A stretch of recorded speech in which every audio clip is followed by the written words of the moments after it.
Yo. 1 2 1 2. Oh, you know what? Oh, I am recording. What's going on? Oh man, sitting here arguing with these Just Blaze disciples, man. You know how it be out here.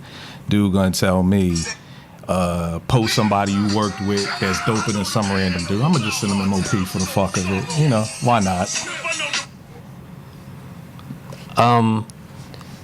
Let's talk about that m.o.p history real quick, because it wasn't always congenial, right? Well, nah, the way it happened was I went to a m.o.p Joe Budden show back in 2009. New Joe Budden? Yeah, Joe Budden show. The day I became a Joe Budden fan, because I had never even heard it. I mean, I was always like, that pump it up dude, like, because my people from Brooklyn was like, yo, yeah, I was like, the pump it up dude, like, come on. But my people from Brooklyn was so hyped to see him, and I'm like, y'all from Brooklyn, like, y'all don't want to see m.o.p. They like, but Joe Budden's. I'm like, and dog, I swear to you, it was Terminology, Big Suge. Like, Big Sugar went on first with, like, literally, like, 10 people in there. Terminology went on, maybe got to be about 30. I swear to you, on my life, when Joe Budden hit that stage, like, 200 people appeared out of anywhere. Like, it was like Nightcrawler on X-Men. They just poofed in the room and knew every word. And it was the first time in my life I ever felt left out of a hip-hop conversation. Like, I was just sitting there, like, knew nothing. I mean... All you knew was Pump It Up. All I knew was Pump It Up. And I didn't even know the words to that. So I couldn't rap along with that. But it literally, like, he killed it. And then, like, I mean, my people was literally hoarse after that show, knowing every song. So then, like, that night I went home and, like, studied all the mood musics and became a Joe Budden fan. But I'm a huge m.o.p fan. I gave out at least 10 beat CDs that night. Like, I was giving them to anybody in the crew. So what happened was, a year later, when I'm listening to Foundation on the way home, it starts off with the Pain in the Ass sample from Jay-Z. And I'm like, oh, man, they used that. You know, somebody else used that. Then the beat came on, and I'm like, yo, that's just not the sample. That's my beat. You know, so I'm assuming somebody else stole the beat and then gave it to them. And my man hits me like, nah, on Wikipedia say Fizzy Womack do the beat, which is Lil Fame. So, you know, I'm just thinking, all right, well, let me put this out on OK Player. And at the time, it was another website OK Player that I did it on. It was OK Player, and God, I forgot the name of the site. But my man was like, yo, they gonna hear about this by tomorrow. And at that time, I wasn't really on the internet like that. Like, it was just Hotmail and just stuff like that, you know. I wasn't on MySpace or any Twitter, none of that stuff. And literally, the person whose website, God, I'm just 44 in my brain. You were literally trash back then. Yeah, because I was nowhere. I was nowhere. Hotmail? I was on Hotmail, dog. Like, the internet was for Hotmail. and I wasn't even downloading music. So, more to the story, the person whose website I was on got me in touch with Lazy, who's their manager. And, you know, Fame was like, you know, look, we thought it was one of there's a chick down with their crew. I forgot her name, but she was managing producers at the time. He was like, yo, we thought it was one of their producers. It was a shock to us, you know, whatever.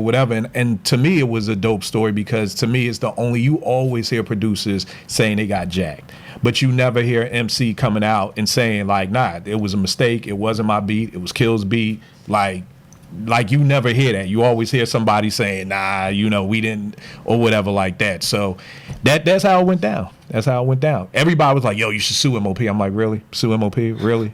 Right. You know, for two good reasons. One, I don't have no money to sue nobody. You know, two, it's m.o.p. We're not talking like platinum, triple platinum artists. And then three, when I go to Brooklyn, I got to get jumped. Like, nah, I'm good.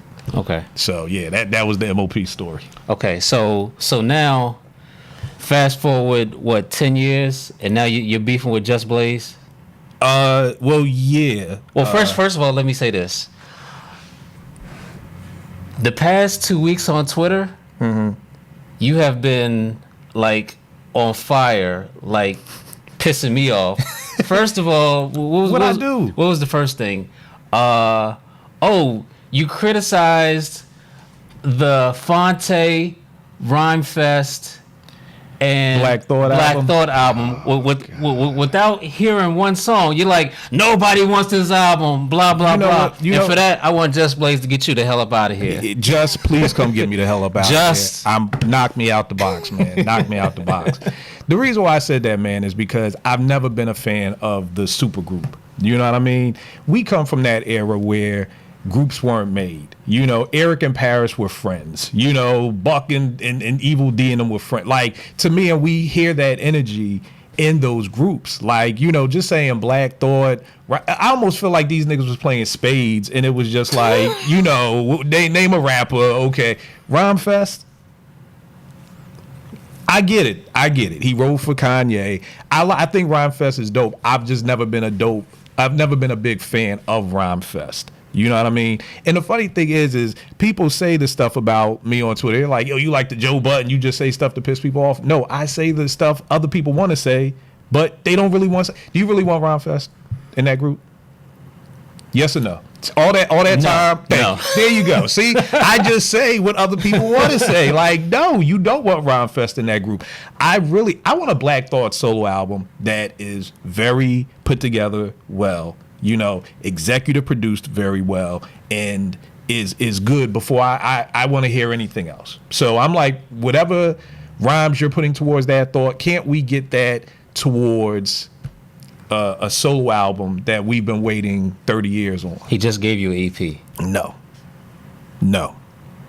You didn't like Knife Wonder's beats? They were cool. Let me say this. I realized at 44, I need more from my MCs. So what I mean by that is when you got Fonte, who's dropping No News is Good News, which is an incredible body of work, 5 mics if you ask me, talking about love and life, talking about expensive jeans, black men and their health, getting remarried, him burying his father. When you have Royce with Book of Rhymes, going into all this personal detail, that's what I want from my MCs at 44. So I'm expecting or hoping Thought is going to give us something like that, because I've read about Thought's life and it's real deep. You know what I mean?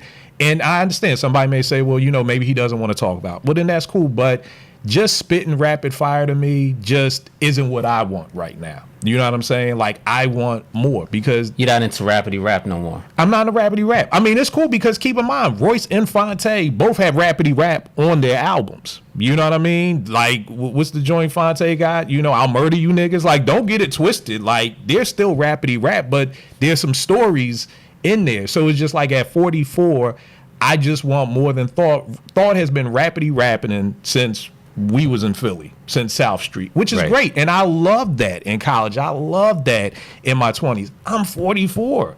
I need more than just rapidy rap. And there's no diss to Thought. It's just for somebody who wants rapidy rap, Thought is right up your alley. You know what I mean? I just want more. It's like the person who's like, I'm tired of eating Popeye's chicken. I want something different, you know? So I just want something different from Thought. Maybe he can't give that to me. Maybe he won't give it to me. Neither, it doesn't matter. It's just, I'm just not into just rapidy rap anymore. And my knock on Thought has always been he doesn't tell stories. He just rapidy raps. And if he does tell stories about a girl, he's good at that. So you want Silent Treatment, you want the Nautic, you want the Hypnotic, you want Break You Off.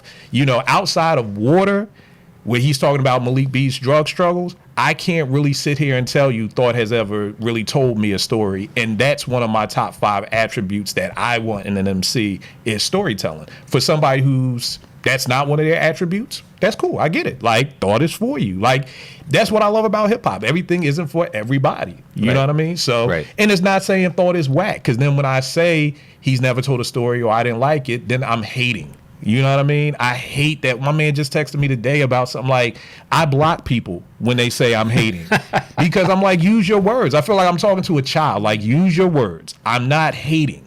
Puff put that into our minds when he was making that whack music, and it was like, the hip hoppers was like, oh, that's whack. It was like, oh, well, you just hating because you don't like our music. And then everybody was like, oh, well, we can't be hating, so let's just accept Puff and his loops and everything like that. And now to this day, that was 95, it's 2018, and people still talking about you hating. I say Ben Simmons needs to work on his jumper. Why you hating on Ben Simmons? I'm not hating. He needs to work on his jumper. I mean, it's not, and that's why I'm telling people I will block you.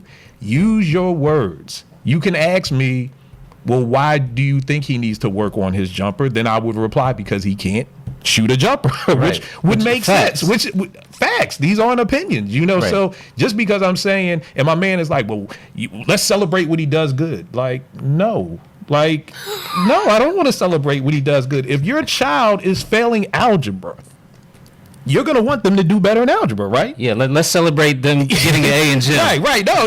Let's celebrate them getting an A. Like, bro, that's not hating, especially if you play for my team. I'll sit and celebrate all the great things LeBron does because he doesn't play for my team. I'm going to look at what a player who plays for the Sixers needs to get better at, and I'm going to say he needs to get better at that. But anytime that I say somebody needs to get better or, oh, Black Thought doesn't tell stories, why you hate? So I'm not into storytelling. Okay. Big in hip hop. All right. I like bars. And see that, and this is where it depends on the mood you're in. Right. Like everything depends on your vibe. Like that's the big word now, vibe. Right. It all depends on the vibe or mood that you're in. Like I might want to hear a DJ Khaled song. Like, look at this. This is 61 text all about Ben Simmons. Wow. 61. Boy. From different people or the same guy? It's a group. Oh, okay. But it's just like, geez, this all started from me saying Ben Simmons needs to work on it. This started from Ben Simmons was on the jump, and he said that he has never worked on his jumper. Right, I saw that. He said that. Like, you're 22 and you've never worked on your jumper? Rich Paul is your agent. You have a glaring hole in your game, and Rich Paul has never said, get this man a shooting coach. Your father is was a professional basketball player. So he said it. I didn't say it, you know what I mean? But I'm hating the man. And then people be like, well, he didn't mean that. Yeah, he did. We got to stop defending our favorite rappers and favorite athletes. Yes, he did. We got to stop. He meant every word. Like, these are like two people on Twitter like, nah, he ain't mean that. What he meant was, he said it. Like, bro. How do you know what he meant? We got to stop defending them. We got to stop defending other grown men. That's my problem with life now. You got grown men defending other grown men. Like, dog, just let it go. He's a man. He's good. But back to the Rhyme Fest thing. Yes. I do like Rhyme Fest. I don't mind that super group. Right. Like, to me, it's all about the production. Right. But I would have loved to have Pharoah Monch instead of Rhyme Fest. Right.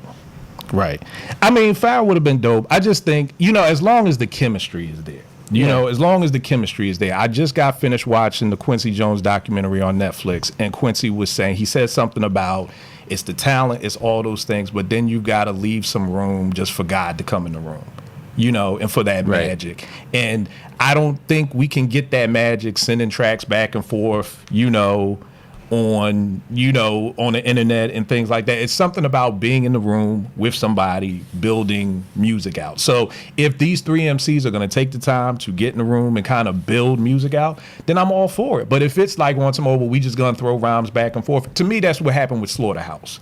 You know what I mean? They were just like, yo, we come into the studio, drop a verse, and then jet. And one of the things that I want to say, Just Blaze was executive producing this album. His number one thing was, we need to get you all in the same room. We need to, and it needs to be mapped out, because everything I heard from Slaughterhouse was 4 MCs rhyming on every track, rhyming for like 100 bars. Right. Now, I just think that it could be executive produced better, where it's just like, that's what Wu-Tang would have been, in my opinion, without RZA being the executive producer, saying, no, you all three get on this track, and Meth, you do the hook. I don't think Wu-Tang would be as dope if it was all 8 of them rhyming on every song. You know what I mean? Absolutely not. And that's what Slaughterhouse was. So, I mean, to me, that's what's missing in hip-hop, that executive producer, that coach to say, you do this, you do that, or we're going to talk this type of story. It's like, no matter how dope Steph Curry is, he has a shooting coach. Like, I forgot the dude's name who worked out with Jordan and Tim Grover. Like, even the greatest have people to help them become greater. Whereas I feel like with hip hop, it's just like, oh, I'm a dope MC, like, love me. And it's like, yeah, but you can still get better. You can still get doper. Like, you can still move the bar, but sometimes you need. But I felt like, you know, the executive producer took a piece of the budget. Somebody was looking at their budget like, yo, he got $100,000 for what? Picking beats? I could pick beats. No, you can't. You know, that's an art. Every MC can't pick beats. Oh, we know this. That's going to be a whole that's a whole other topic. But like, quick story. I'm in Philly. It's back in the 90s. I played a beat for an MC. He said I didn't like it. Another MC came through, rhymed on it. We finished the song. First MC came back the next day, played him the song. He said, why you ain't play me that beat? I said, I did play you the beat. He said, no, you didn't. That showed me in 1995 or 96 that when you hear the song, then it's like, oh, you hear the complete version. Then you're like, oh, okay, yeah. Why you ain't playing with that beat? You didn't have, and it's no knock on any MC. Everybody can't do that. Hell, I got homeboys who can't pick the right women. You know what I mean? Like, real talk. Like, yo, so it's not a knock on you just because you can't pick the right friends to hang around. It's no knock. You can't pick beats, but it's just a reality. But then that's when you come to that reality and you say, I need help. That's when you get with your boys like, yo, this is my shorty, yo, tell me what y'all, you know what I mean? She used to be a stripper, but, you know, we trying to you know, so it's one of those things like you need help to, and I think that's what's missing in hip hop, that we don't have enough executive producers. Somebody has to say, I mean, if your goal is to be a rapidy rap rapper, knock yourself out. But I think what Royce and Fonte did for me at 44 is the type of music I go back to constantly because, you know, Fonte says, something to the point of you got an app to tell you got sleep apnea. You know, the doctor's all in your sheets with a CPAP. Like, I have sleep apnea, so that speaks to me. You know what I'm saying? So I have hypothyroidism. I have fibromyalgia, so I have health issues. So Expensive Jeans speaks to me in a way that's gonna stay in rotation versus Thought's Rapidy Rap album. You know what I mean? Because I'll challenge people. When's the last time you listened to the Thought Rapidy Rap album? You know what I mean? And a lot of people are like, when it came out. You know what I mean? And they haven't listened to it since. And I still listen to Strictly Business like 30 years later. You know what I mean? So that's the problem with hip hop nowadays. I don't think it's really touching people in a way that, you know, it touched us back in the days for it to be able to say, we're still going to be playing this album a year from now. I don't think half the stuff that comes out, people even play a month from now. I agree. The Just Blaze thing. Go back. Yes. Go back to Just Blaze getting you the fuck out of here. All right. My man Mad Hat Mayor sent me something saying, yo, Just is in the studio with Busta and he's using the same sample we use for a song.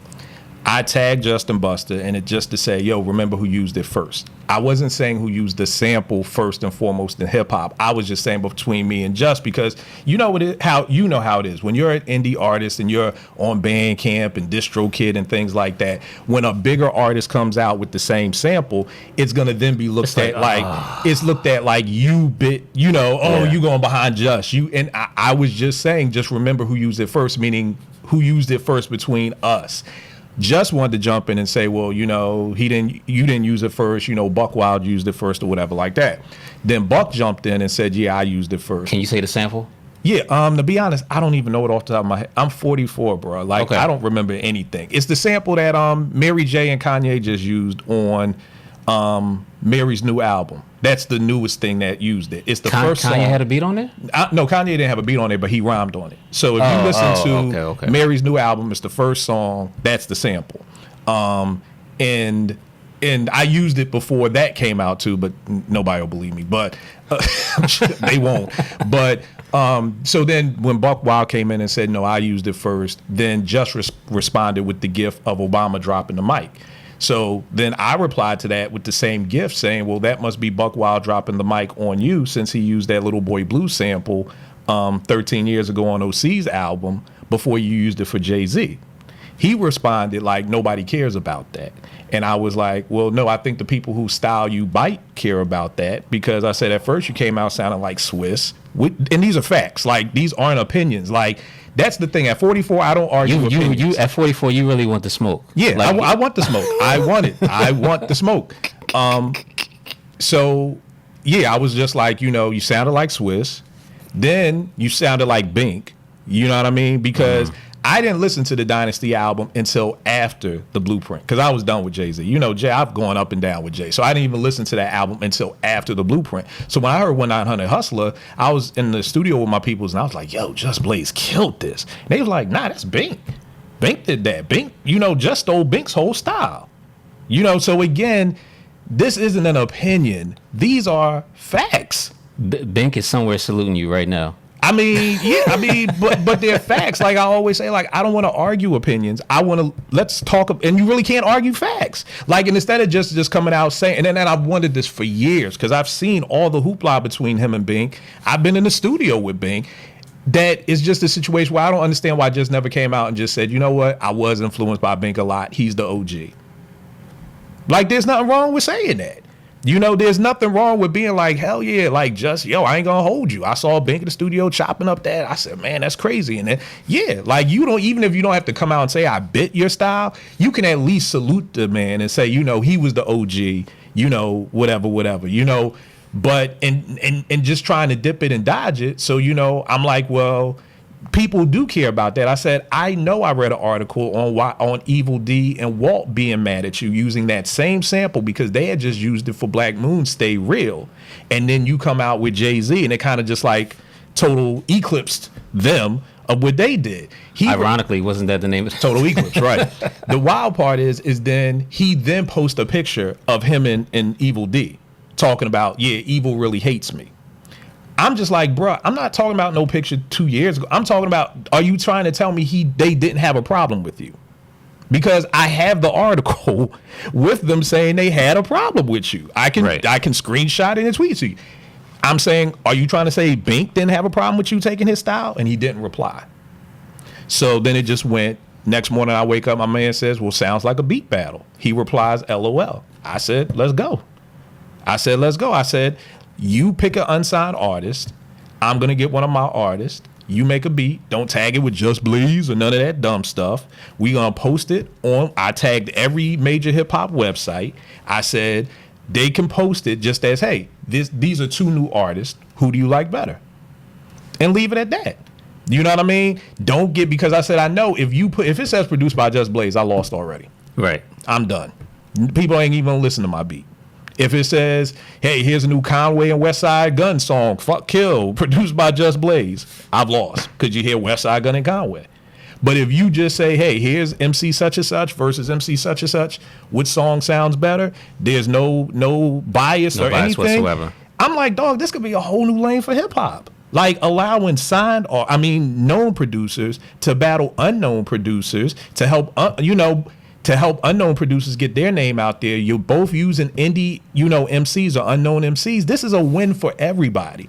But the problem is we live in what I call the LeBron James era of, I want to dunk all the time. I'm going to do all these dunks. I'm going to dunk before my son's 10-year-old basketball game, but I ain't going to dunk in the dunk contest because I may lose.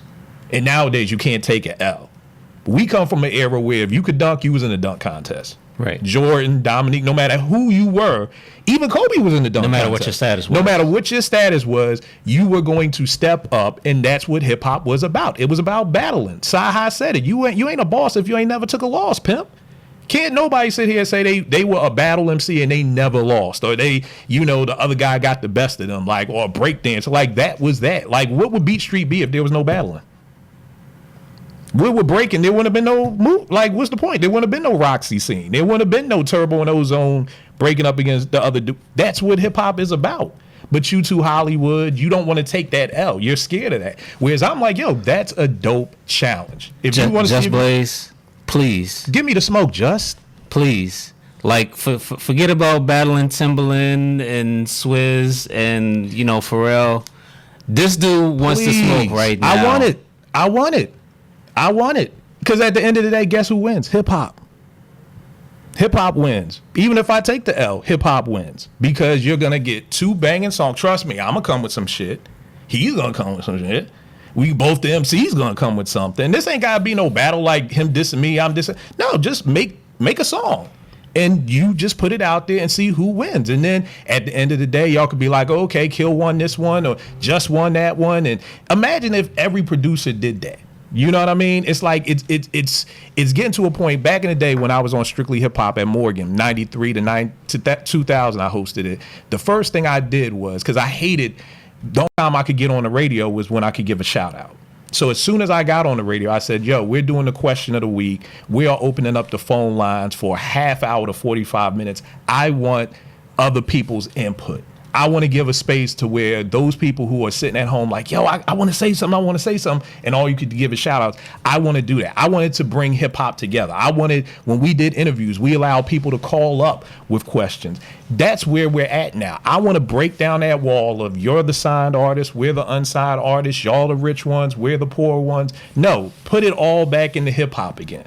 You know, and if Buck Wild take it out, salute that man. You know what I mean? And do something with him. You know, work together in all of this. But just as like, you know, LOL, like he don't got the time or he don't feel like I'm on his level. But I knew when M.o.p. jacked my beat, my shit was on the level. Because if M.o.p. jacked me, I'm on the level. I'm on the M.o.p. album. Right. I'm on the level.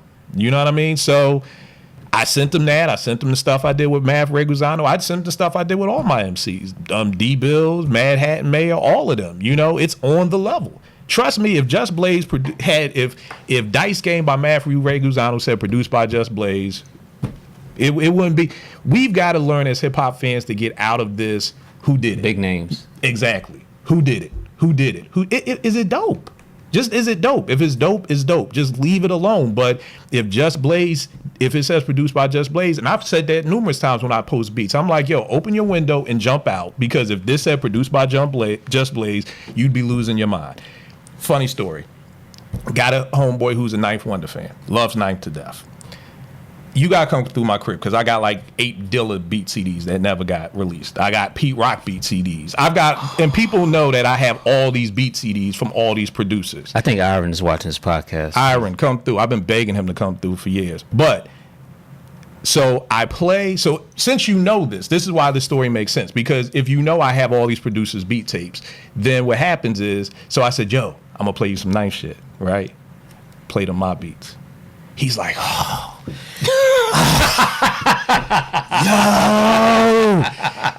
I told you, Knife, man. I told you he's the best. He's like, then I'm like, where he the best? He was like, yeah. I said, you know those my beats, right? He was like, man, shut up, man. I was like, nah, here, let me load up the machine. They mine. It just to prove a point.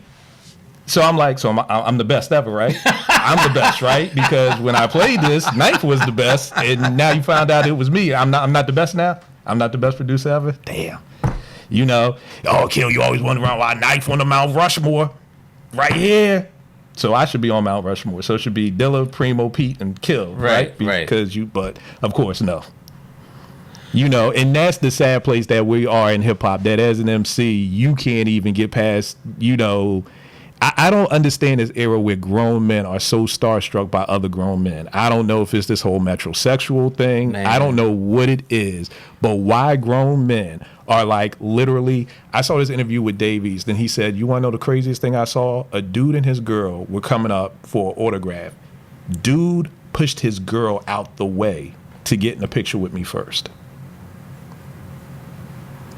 True story. He said this on a Breakfast Club. And I'm just like, this is what we're talking about. How are you pushing your girl out the way to get in a picture with another dude?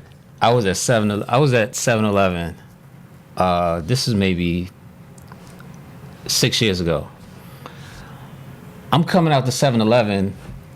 Shy Glizzy and his crew are coming in. Dog, I recognize him. I'm like, okay, Shy Glizzy. So I'm walking to my car.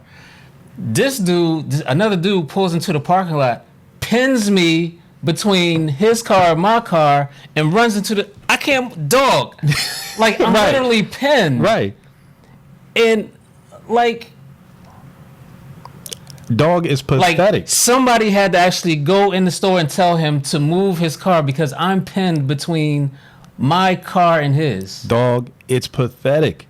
Like, male groupies is a real thing. It's a real thing, y'all, and it's sad. And it's sad. It's the dude with the tattoos on their face. Right. It's like, dog, super groupies. Dog, you know, anytime, like the whole Just thing, I've got his 12 disciples coming after me. Literally. I have his 12 disciples that are like, oh, and just told you. Dog, what? Just as a grown man, like, I get it. You want to be able to just be like, you was talking to Just Blaze today. You want to brag about it. You know, Just Blaze retweeted you. Dog, Just is a grown man. He don't need your help. He don't need your 2 cents. Like, he's good. Right. But he got 1 million followers. Yeah, male groupies. And again, this was no disrespect. This is just facts. You know, if you want to say you didn't sound like Swiss Beats, I got about 100. So, yes. Will you burn Swiss Beats in a beat battle? Yes or no? Yeah. This ain't the Kavanaugh. Nah, yeah. Okay. You got to understand, bro. I'm not cocky about a lot of stuff. Beats, I'm very cocky about. Those beat battles between Just and Swiss, to me, they're really not beat battles. They're just, hey, remember this. Yeah, yeah. You know what I mean? Like, I remember Just and Alchemist was going around. That's a joke. Alchemist was smoked Just under the bus. Yeah.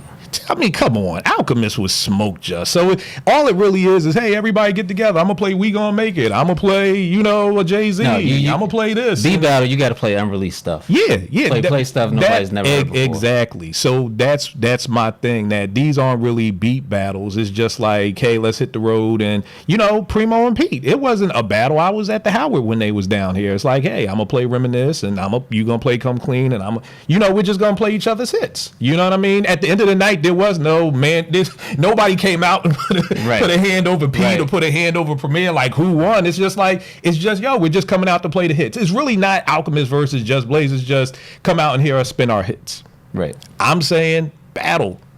Okay. You know what I mean? I remember reading articles about how RZA and Preem and all of them had like their little competition, like that. Preem would say, yo, I got this ill piano sample coming, and it would be like the original, J. Rue. And then RZA would be like, oh, I got a piano joint coming, and it would be Cream. You know, and it was cool to there was a competition there to just keep each other sharp, you know, even with Illmatic. I got the original represent with the bass line, you know, and how Preem was like, man, I heard Pete. Now I got to go back. That's what made hip hop so dope. You know what I mean? That when people complain about hip hop, that's what's missing. I thought the dopest concept album of all times was the Pete versus Premier album, where they were supposed to, I think, get 6 to 8 songs apiece. They were going to pick their MCs. Neither one of them was going to hear it before it dropped. So Pete would have heard Preem stuff, Preem would have heard Pete stuff the same time we heard it. That's a dope album. Yes. Because if I'm Pete Rock and I know Premier has got everybody in his phone book and I got everybody in my phone, I don't know who the hell is going to show up on these albums. I don't know who the hell. You may have an Ill Biggie verse you never used for kicking the door. Are they going to do that, or it never popped off? I heard about this 4 or 5 years ago. That right there would have been, because there's no slouching. Because I know Pete's going to come from my neck. And Pete is going to be like, I know Preem's going to come from my neck. You know what I mean? Right. Is he going to bring out Group Home? Is Pete going to bring out CL?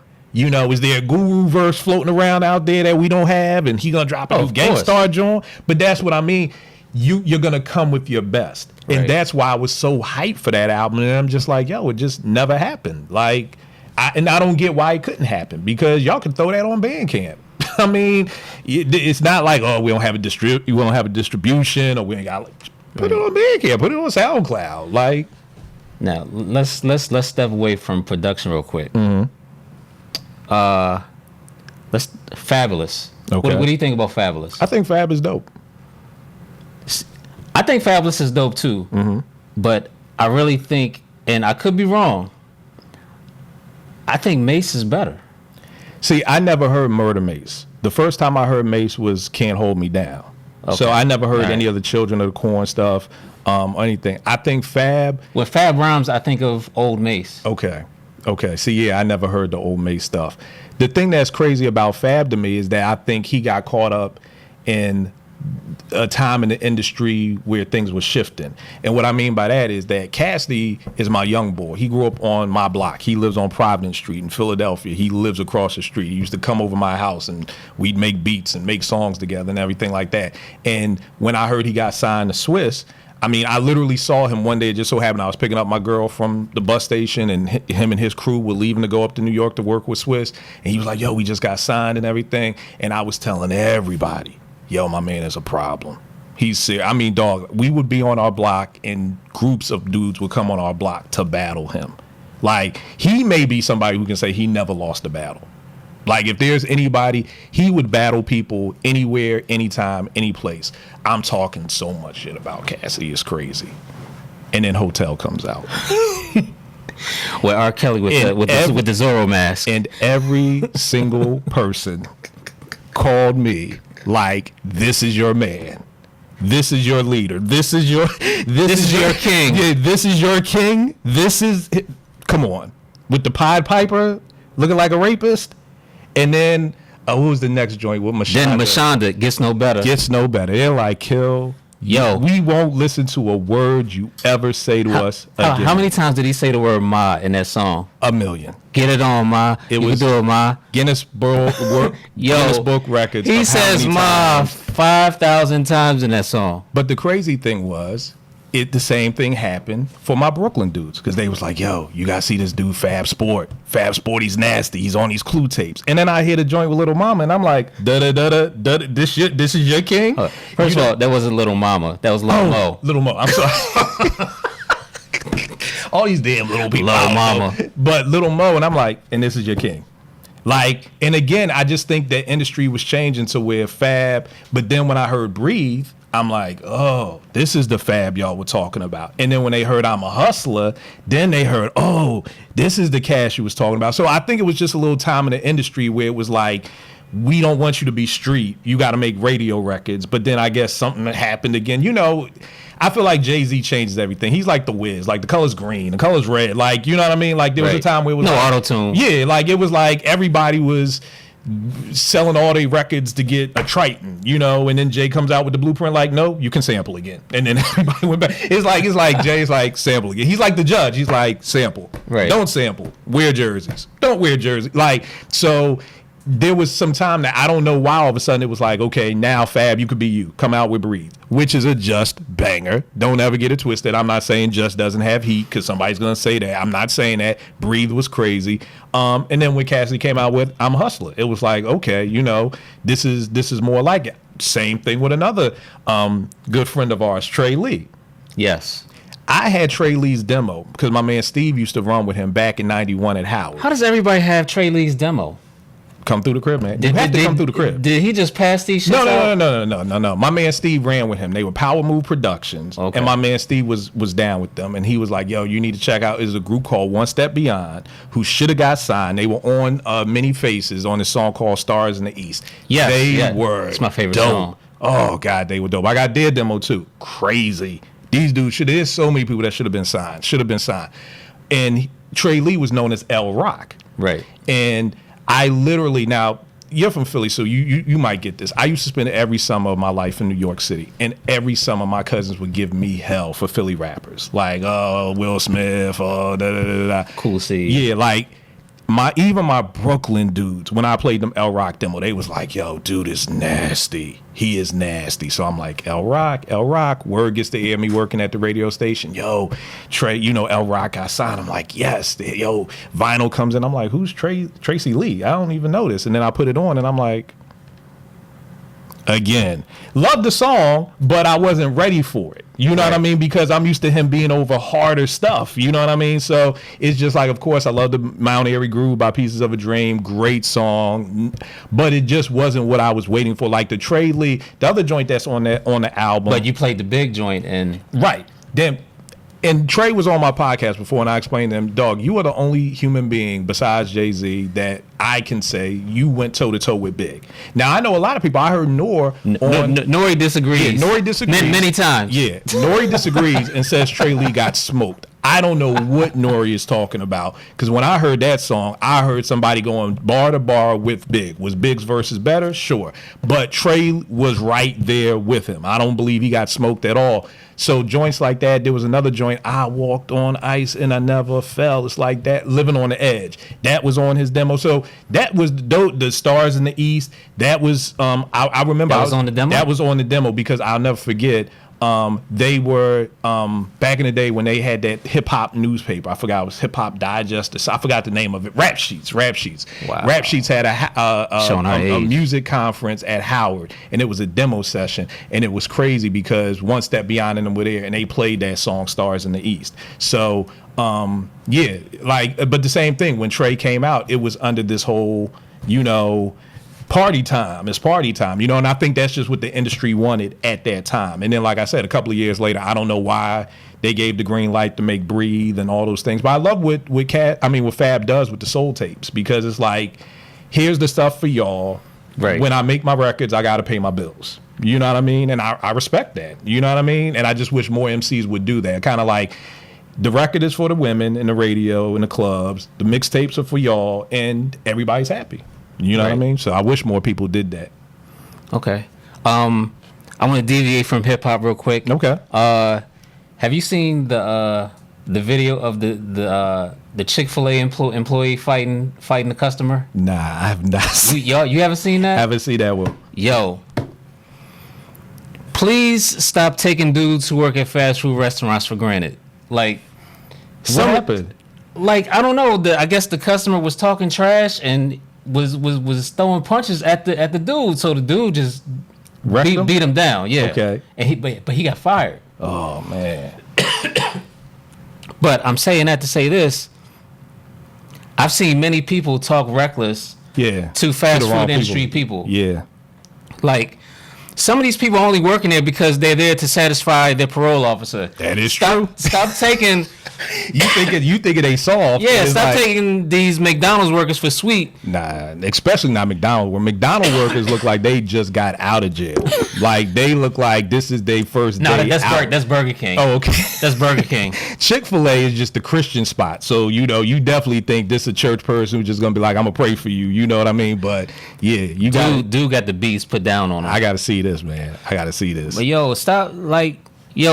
stop talking reckless, period, to people. Like, true indeed. You never know who's gonna whip your ass. And the crazy thing, bruh, is, you know, not to go back on a negative topic, but I've heard that some of these people out here doing a lot of these shootings are like 13. They're kids, you know, even on The Wire. Who killed Omar Kennard? A little kid. These kids have no fear. It's us who have the fear, like, oh man, that's Omar. You don't mess with Omar. These little kids don't care. So, yeah, you got to be careful who you talking reckless to, because it'll be a kid who, you know, pulls out on you. You know what I mean? Right. So, you know, you got to be smart out here. This is a different era than when we came up in, where people just, you know, you may have got rolled on at Broad Island, or you may have got jumped here or whatever, got robbed down City Hall or whatever. But, you know, you live to talk about it another day. You know, I feel sorry for these kids because they're growing up in an era where you can't even, I don't even know if I want my daughter to fight, because is somebody gonna pull out a knife and $150 you or something? You know what I mean? Like, it's a whole, we have to parent differently now, you know, because it's a different time. Yo, if you get robbed at City Hall, that's a hit. That ain't. Yeah, City Hall was, for people who are from Philly in the late 80s and the early 90s, City Hall was the jump off. Broad and Ollie was the jump off because you had Girls High, you had Central, so everybody came up there to try to crack on the girls from Girls High, and you were infamous to get robbed at Broad and Ollie. I have a mixtape, The Best of Beans and Freeway. I call it The Best of Broad and Ollie. It's a whole nother world now, man. Wow. Okay. This whole Brett Kavanaugh thing, are you following this Supreme Court? Not at all, man. I suck on that. Really? I really do. And well, the bad part is, for the past 3 weeks, my mind has just been... Right. I've been totally out of everything. I haven't done any podcasts. I haven't done anything. So... when you get a chance, I just want you to view her testifying in front of the congressional subcommittee, and then his. Okay. Like, it's two totally different. I want to see it because I saw something on Twitter where they mixed in Pulp Fiction. Sam Jackson. So I wanted, because I was like, okay, that's interesting. So yeah, I want to definitely get into that. Yeah, I just gotta get my bearings back, and then I'm back at it. Like, if you watch that, and you think to yourself, he didn't sexually assault any women, you're fucking crazy, because he damn near sexually assaulted like The chick who answered the question. Right. Yeah, man, it's crazy. And me having a daughter, I'm like pro women now. Like, yo, I don't want to hear nothing about Jello pudding pops and Cliff Huxtable, man. 58 women can't say you done, doped them up, man. You know what I mean? And big difference between Cliff Huxtable and Bill Cosby. Back to what we were saying about defending people. I don't defend people I know half the time because you could do anything. You know what I mean? So why are you defending somebody you've never even met? Like, that's the other part that gets me. Bill didn't do this. Yeah, Bill didn't do. Like, that's like a father figure to me. No, Cliff Huxtable was a father figure to you. The creator Fat Albert would never touch women like that. Exactly. I don't know, Bill. Like, I don't know what he like. Right. We don't know these people. And then when it comes, Bill admitted to giving women Quaaludes. Oh, everybody did it back then. Come on, can y'all stop changing the goal? Yeah, we got stop moving the goalposts. But and it happened in life, and it reflected in hip hop. I knew it was bad when another Philly rapper, Gilly the Kid, was like, "Boom, I got the big joker for Lil Wayne. I got a picture of him kissing Baby on the lips." I know he felt like that was the big joker, and as not us, but as rap fans were like. I literally saw somebody say, well, what's wrong with a son kissing his father? Well, one, that's not his father. Right. Two, I never kissed my dad on the lips. So, but we're now in an excuse era for our favorite entertainers or athletes. When Rick Ross was, oh, I wasn't a CEO. Then it's like, no, here's proof. It's like, oh, shit. Yeah, I was. You know what I mean? It's like, oh, I'm caught. Oops. Right? Oops. But it's not going to affect your record sales. Like, we just don't care anymore. You know what I mean? And in our era, I don't care how great Rakim was. If we saw a picture of Rakim kissing Eric B on the mouth, he's dead. I don't care if you made my melody. I don't care what you did. You're done. Whereas now it's just like, well, he's kissing his mouth. If a rapper came out now as gay, yeah, like one of your favorite 90s rappers, are they done? I would say they're done. Hell, most 90 rappers are done being straight. I mean, if we're being honest, they're done already. Sean P was one of the few 90 rappers that, like, I'm still checking for. We do this on my podcast all the time. People are like, oh, I will listen to it. And I'm like, but are you, like, do you want it? Like, everybody's like, well, I will listen. Are you hyped for a new KRS-One album? No. But people are like, oh, listen to it. I was always hyped for another Sean P album. Like, he was one of the few 90s dudes who still gave great, music that I was hyped for all the time. So, but I do think that if somebody came out and they did say that they were gay, it would definitely hurt them because their fan base is us. We live in an era now where, being gay is cool, so it's no different. Like I mean, I'm literally listening to all this old school hip hop. I mean, what Eric say? When a fag could hag and try to bite my style, like, and I'm just like, ooh, you couldn't say that nowadays. Like, no. Or comments, there's rumors about gay MCs just don't come around me with it. Like, there's so many homophobic rhymes through the golden era of hip hop that I'm always like, ugh, couldn't say that now. Like even in the Me Too era, like like. Half the stuff Big would say, oh my, yeah. Like, no, he would get killed. Yeah, you would get killed. I mean, didn't like Reebok or Sprite like drop Rick Ross because he said he was like drugging women in a rhyme? Like, it's just we're in a whole new era. So I definitely think it's more acceptable now with a newer MC. But I think if it came out like, yo, Big Daddy Kane was gay. I mean, shit, you saw all the hell that Mr. C took. This dude stays getting with transvestites. He's like, I'm not gay. I'm like, bruh, like, yo, just let it go. Like, you like dudes. It's cool. Like, no biggie. Because I never want to be that dude because I feel like that's how white people are. Like, I have a black friend. Like, I have gay friends. Right. But yo, you come to my crib on a good day, you're going to see a little bit of everybody. That Drake line, what do you say? The hood niggas going to have to get, the backpack's going to have to learn to get along with these hood niggas. Like, that's my life. You're going to come to my crib, you're going to see some church people, you're going to see some people who sell drugs, you're going to see some gay people, you're going to see some white people. There's a little bit of there's a whole cornucopia of people at my house. So... I mean, that's it. If Kanye comes out as gay, is anybody gonna be surprised? I'm not surprised when anybody comes out as gay. Who's on that level? Like, like people be like, back in our day, it was Luther. I look at Luther now and I'm like, this dude was gay. Yeah. You know what I mean? But you couldn't tell a woman in the 80s that Luther was gay. Maxwell's gay. You know what I mean? He's got to be gay. He is? He's got to be. Why has he got to be? I don't know. I thought everybody knew Maxwell was gay. I mean, he never came out and said it, but I thought he was. I can't be the only one.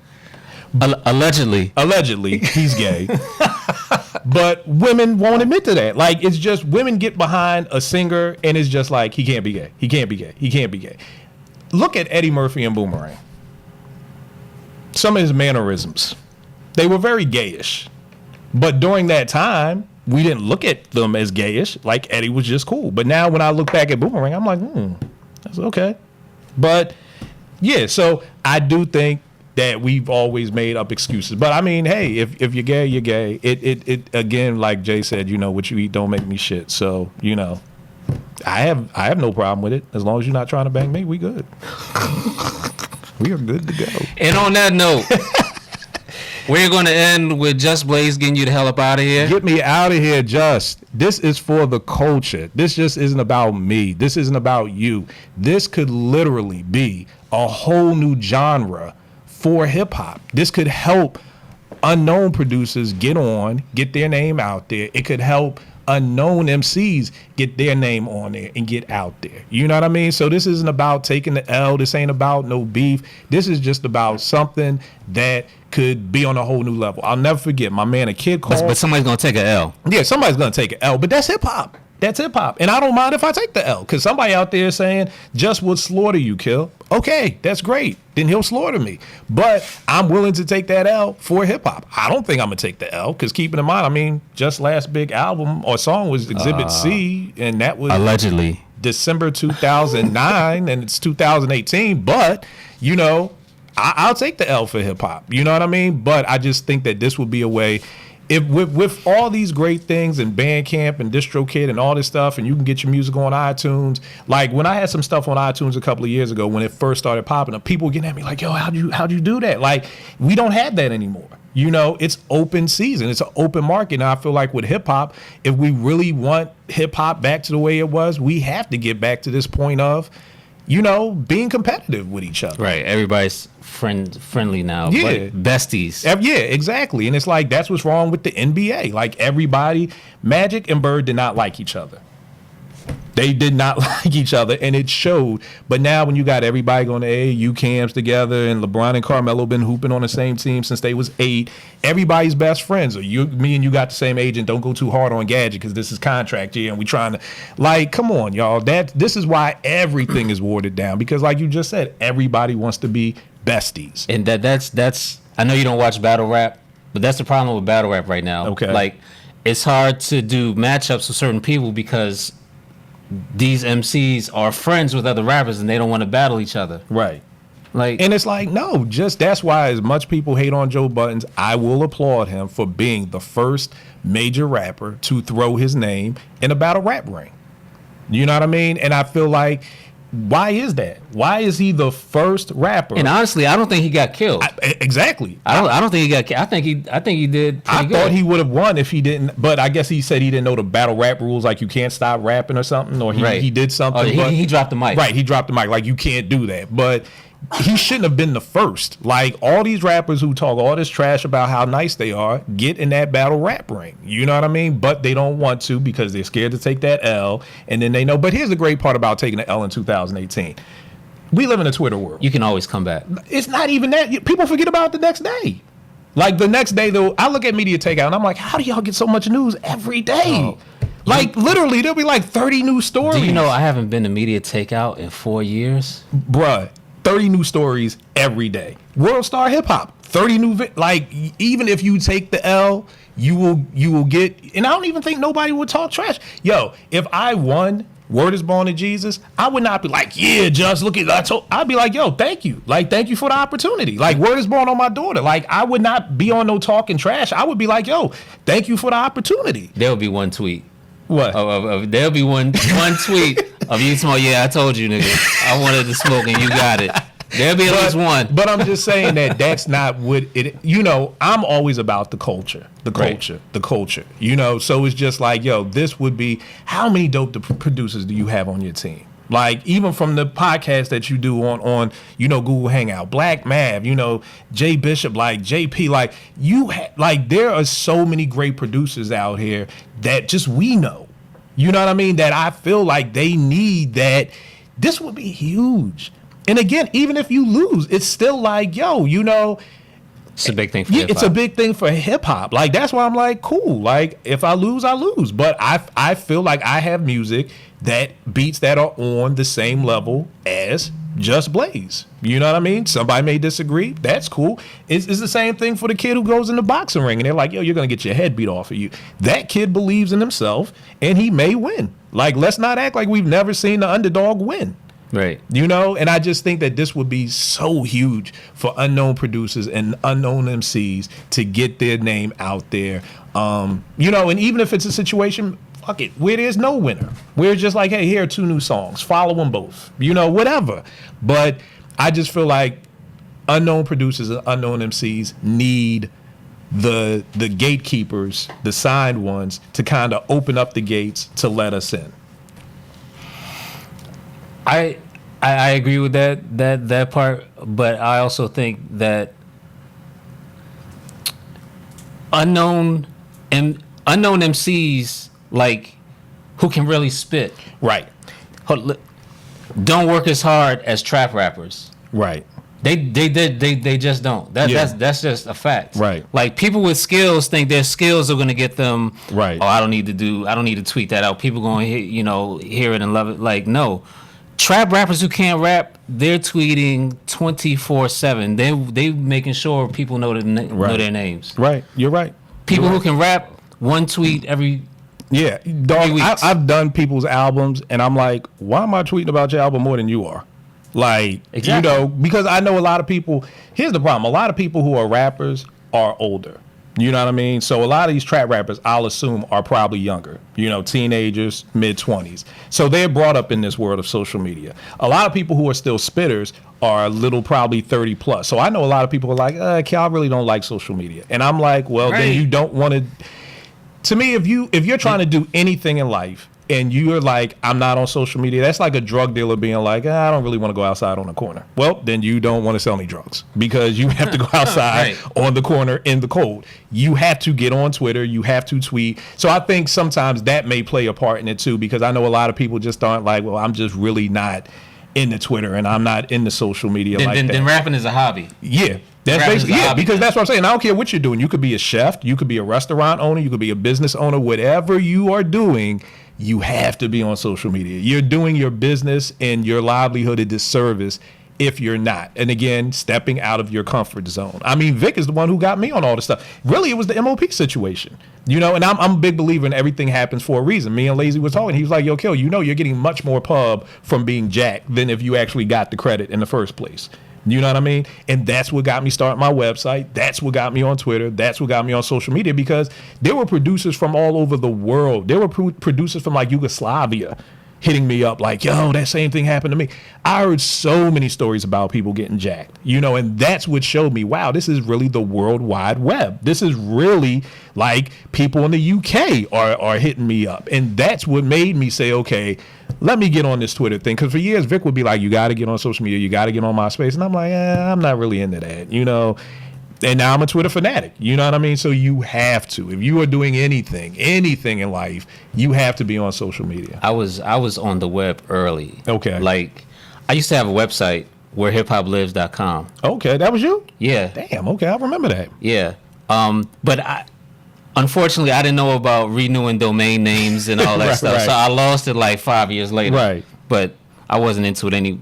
But when, you know, back then when you looked at a video, there was no YouTube. It was like Real Player. Right. Remember Real Player? Real Player, yeah. So I downloaded a version of Real Player from BearShare, which allowed you to download videos from other websites. So back then, websites weren't so closed in. You could view the code of the website and see the actual video where it was stored on their server. And go on there and then take it. And download it. So that's crazy. There was a website, I want to say heavy.com. Okay. It might still be around, but they had the Through the Fire video. Kanye, Through the Wire. Through the Wire, yeah, the Kanye joint. They had the Kanye joint, and they had the Alchemist video with him in his apartment making beats where he's holding the records up to his face. I downloaded those. I put them up on Well, I think I did Kanye first. I did the Through the Wire. Nobody had, like, Heavy didn't even, I don't know how I even saw it, but I was viewing their code. They haven't even published the page yet. Wow. So you had it first. Dog, I put it on my website and then put it on OK Player. OK Player was, dog.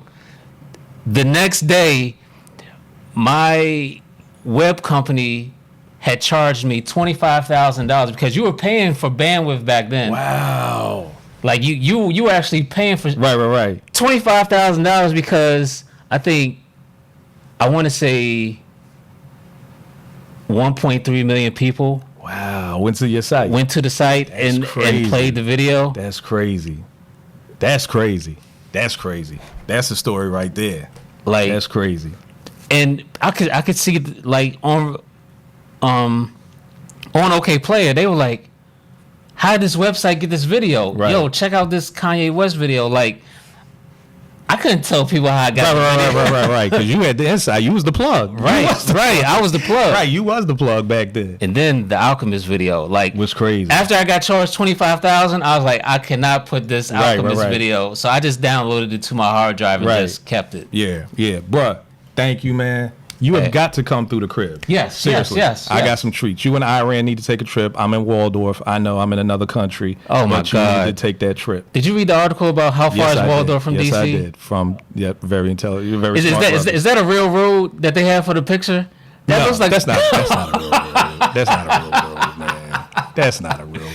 Yo, we are far. When you like, especially if you drive to Waldorf from 210. Yes. Oh my. Don't even talk about 210. 2 years ago when they had that snow, I was stuck on 210 for 14 hours. I left my job at 7 in Southeast DC and didn't get home till 4:40 a.m. on that road. I just thank God for cell phones and NBA League Pass. Because as soon as I left, I saw the roads. I was like, let me stop and take a piss. Let me fill this car up.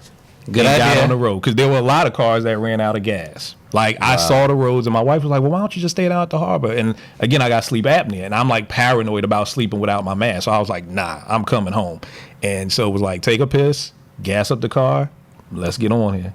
So yeah, 210. I rarely take 210, but yeah, good looking out, my G. No problem, man. I gotta get baby girl to Comic-Con. Do this again, okay? Yes, sir. Comic-Con of Baltimore. Comic-Con Baltimore. I'm gonna be there. Just Blaze, you there? No, I'm just messing with you. All right. Yo, good looking, my man. Thank you, sir. No, thank you. This is anytime, man. These are great conversations, man. Great conversations, man. Get the 5A people down here. 5B. We're gonna get them down here, man. And when you're done with this, well, I got the address because I really want to start tweeting this out and really start getting you some people up in here.